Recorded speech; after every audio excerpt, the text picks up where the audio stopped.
if you'd met me in 2018 or had this conversation in 2018, Yeah. I wouldn't be able to have this conversation. There was no way I was part of this at all. It was 2019 summer when you and I met, some of the RedM people, I think, there as well, and I couldn't chew it. That's the most, just couldn't do it and thought, I have to be involved in this.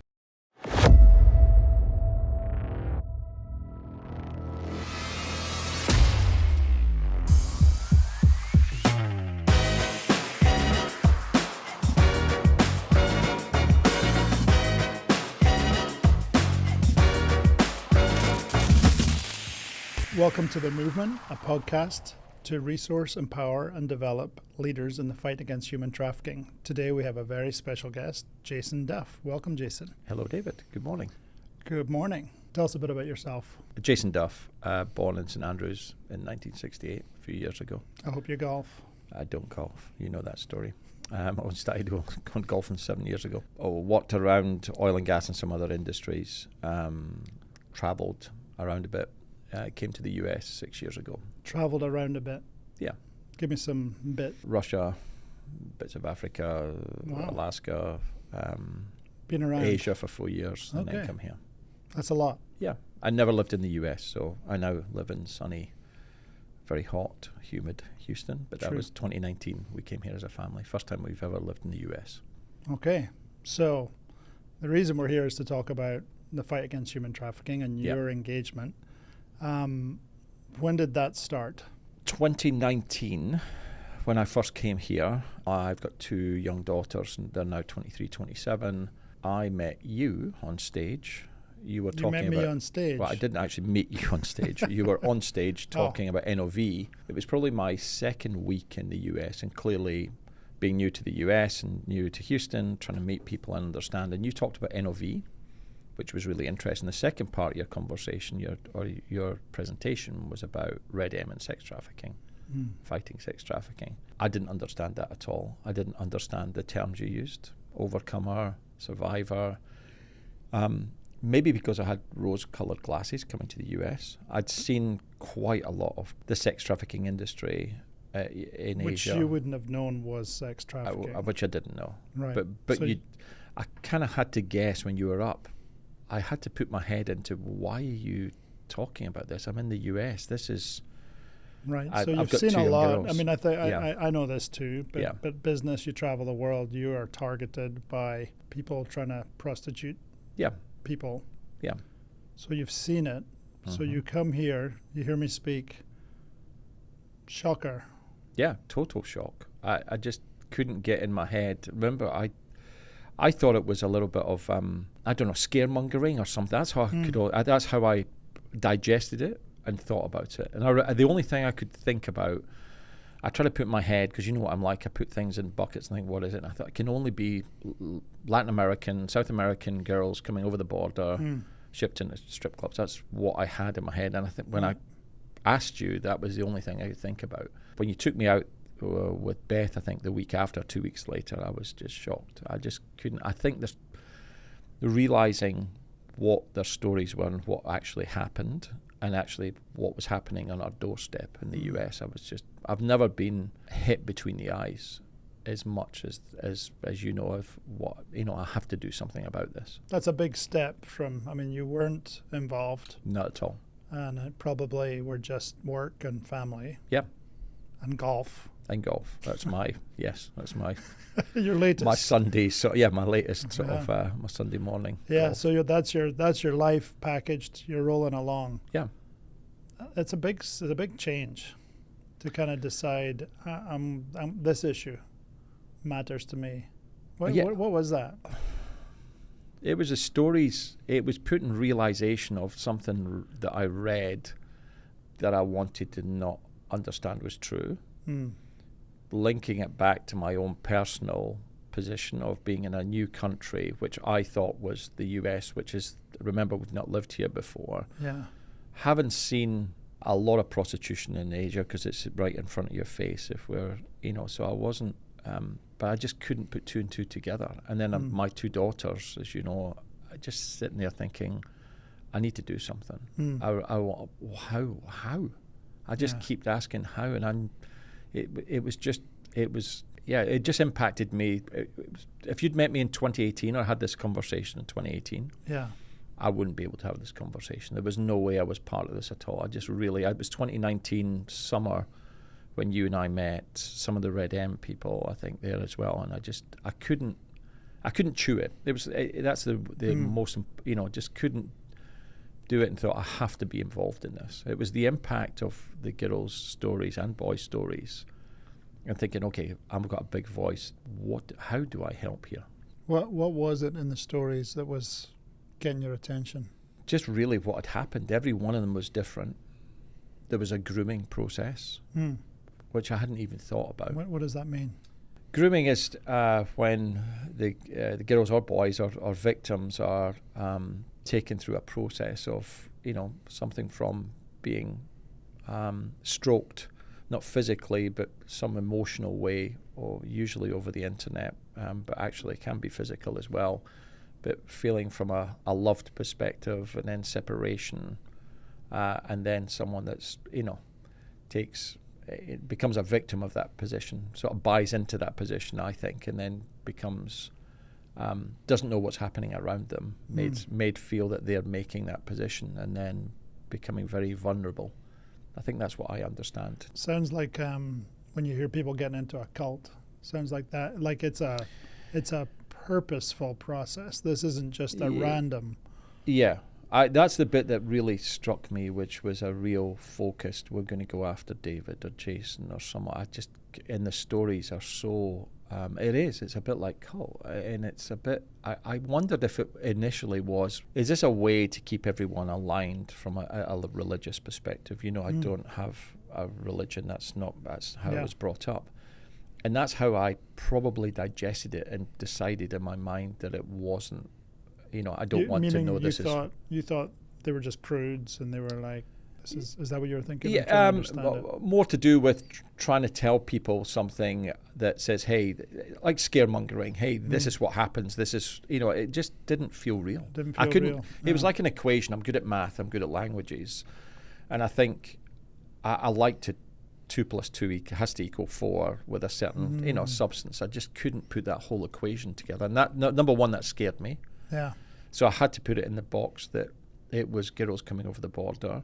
There was a little bit of me thinking, is this just a religious church thing? That it's okay, and that's how I digested it. Yeah, you turned up in Texas. There's a lot of it. Yeah, just a lot of it, and just too much of it. And I think that's how I initially went after it, because I just thought, no, and I think I can see people now, when you talk to them about trafficking, I think people want to go to the root cause and solve it. Yeah. So why don't we go to a strip club or and let's stop it now. Yeah, stop it. Let's kick these people, punch them, and stop it. And I think that's how I felt as well. I've had people, I've got guns. We're in Texas. I've heard that, right? People saying, you tell me, I'll go get them. I've heard this so many times now with RedM, of how many people, especially men, I think get very angry, which I also found as well. As normal human beings, what do? We get a problem.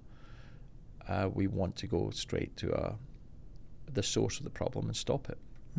And that was a difficult thing for me to get over my head as well, of hold on, these people are really being victimized in some horrific.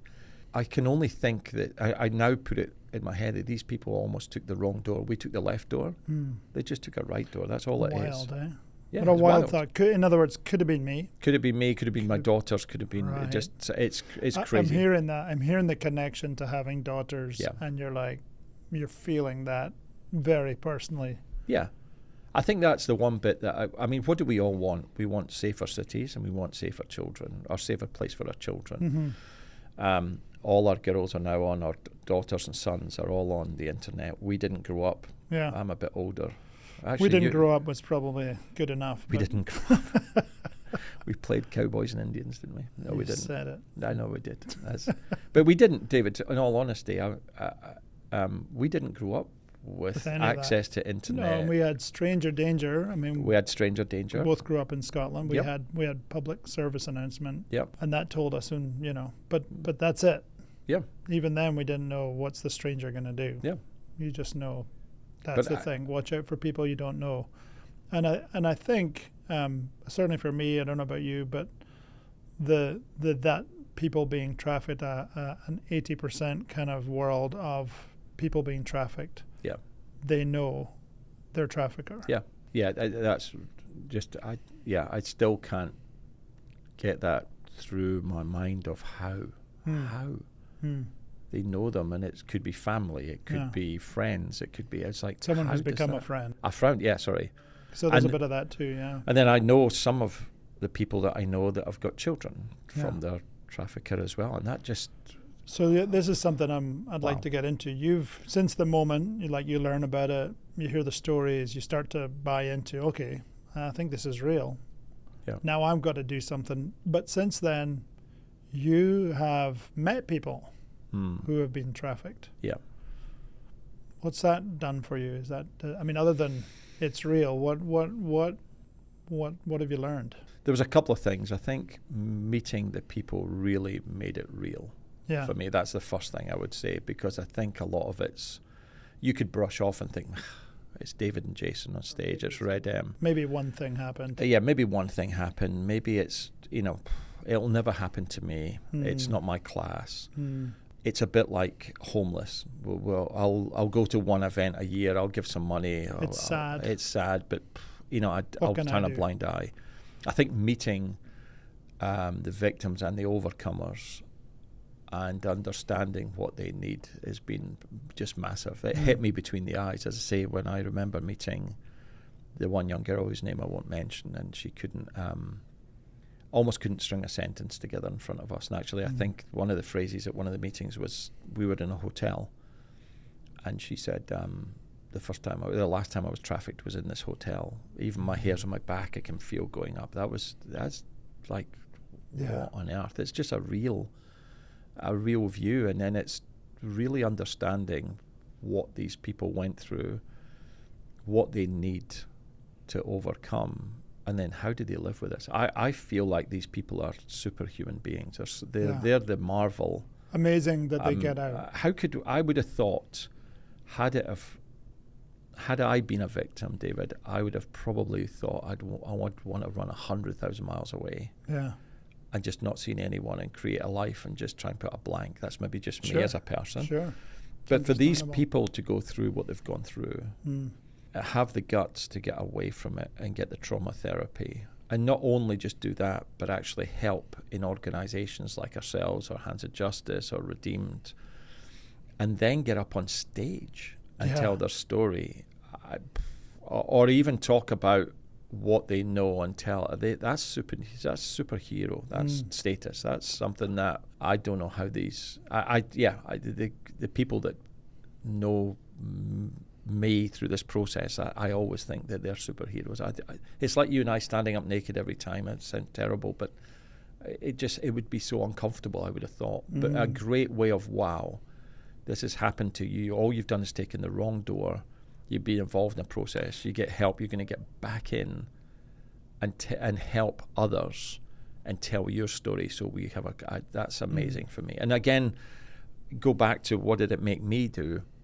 For the first 6 months, it was difficult for me to engage with RedM because I didn't know how I fitted in. I think it's a lot for all of us. You see this and think, you're shocked initially. I know for me, I didn't imagine fitting in. I thought these people seem like good people, but I need to limit my exposure. That's how I felt. I used to cry going home. Seriously, really? I was a tough one. I used to go home from some of the events and just tear up, which is a difficult thing. But I think I'd probably link again my family to everything. That sounds very personal, maybe selfish, but I would have to put the whole thing together and think. And it was probably a realization, David, of me processing it in my mind of, this is real. This could happen. Trying to work out who I was and what I was. I love the idea of having a big voice and talking about this. I love doing what we do because I think that's... You're not shy. I am very shy. You're not shy. No, I'm not shy at all. And I think I needed to talk about this because I think not enough people understand what it is, what it really is, and what they can do about it. And I think people look at it and go, oh, it's money and it's a lot of time, and look how much David or Jason... It's not a lot of time. Yeah. You just need to, if we really want a better life for our families and our children's children, we have to understand how these people are groomed, victimized, and what we need to do about it. I think that's the biggest. I was worried initially of standing up and talking about it, because you have this sense, as you're doing a presentation and everything, you think, oh, how much do these people know? And every time it hits me, Deloitte last week, 150 people, maybe a couple of people knew what trafficking was, but that's what amazing me, David. These are professionals in Houston who are anywhere from mid-20s up to 50s and 60s, and really just had the same view of me that I had of it was, that won't impact me. And it's okay, we'll go to one event a year, and it's like, wow. And if you look on the internet, there's more and more girls going missing. It's awareness. That's the biggest thing that we need to do. And I think people are still working on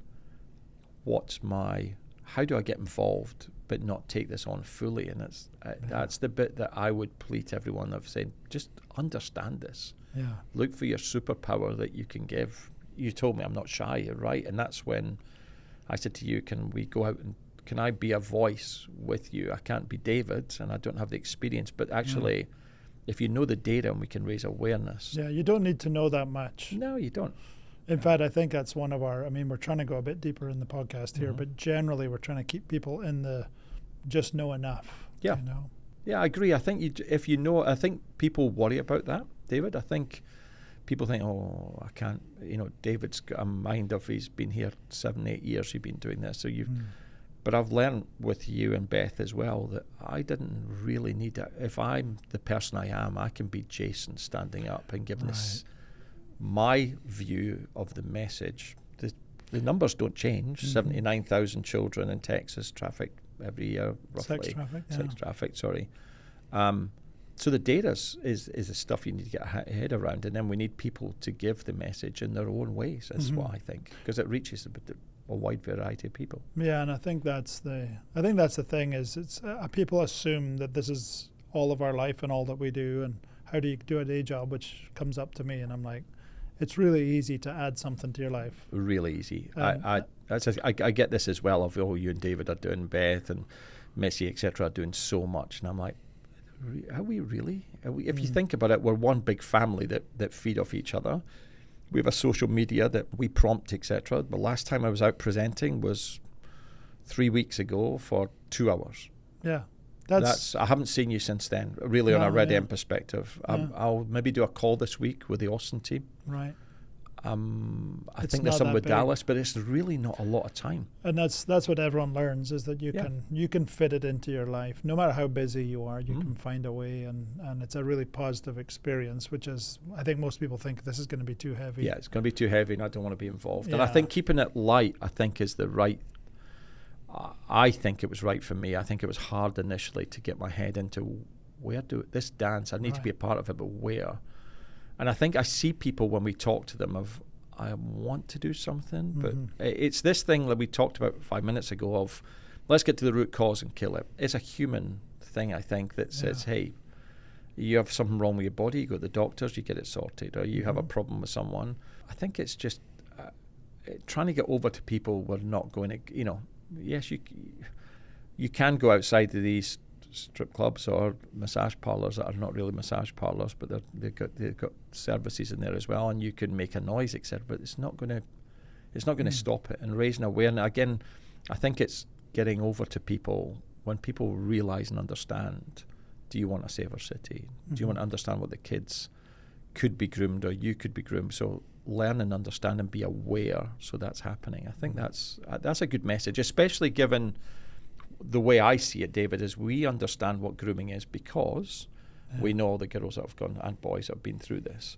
So if we take that reactive case and move it to a proactive case and turn it into, we're not going to scare you guys, but we know how people are being groomed. I think that's our special sauce, which is getting people aware. When we do something at a company, usually someone's going to put their hand up and they're going to say, this sounds like my child, and almost every case we've seen has been a child being groomed. And I think that inspires me, because that's it can't be close to me. Yeah. And I promise you it's close to you. It's a class problem. I'm not in that class. It's a colour problem. It's where I live. That's what I've learned. I mean, that's too easy initially to almost. It's again, it goes back to it's like homelessness. It's across there. It's not in my area. It's not. I think that's where. Seems too big. Seems like I can't make a difference. But Yeah. you can, and the people around you, and maybe your own kids. Yeah. I think Yeah. trafficking as well, David. We're near the border. Mm-hmm. So go back to my initial view. I think it's too easy for people going, It's probably it's a border Mexican, issue. Costa Rican, it's border issues. The girls are coming in and do it. And I think I still see Sad, people. but Yeah, sad. And Maybe political, but and interestingly, we don't do political. We don't No. do religious. I think that's important. So because I think we have the only subject that we can all buy into. And I think I think it's 82% the last number that are American girls. American-born, That's the bit that I see people like, what? Yeah. Did you just say? So they think trafficking and they're listening, being diligent, I think, and listening to the stuff and learning.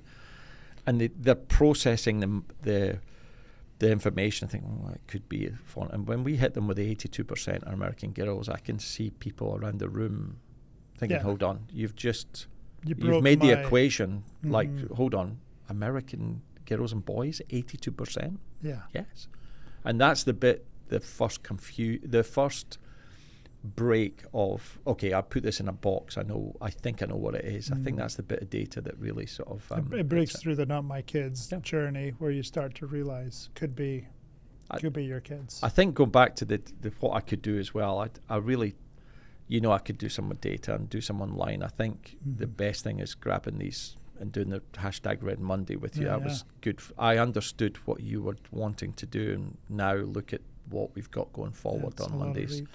But also getting up and talking, I wanted to get out and sort of use my big shy voice, joke. But literally, I think that's, if I can do it, others can do it, and I think that's the bit. I think talking to some male dominant industry voices, we've had a lot of impact. I think you and I have both been taken aside by a few people who have been to strip clubs and others and made a point that said, hey, I didn't realise that if the girls are being trafficked.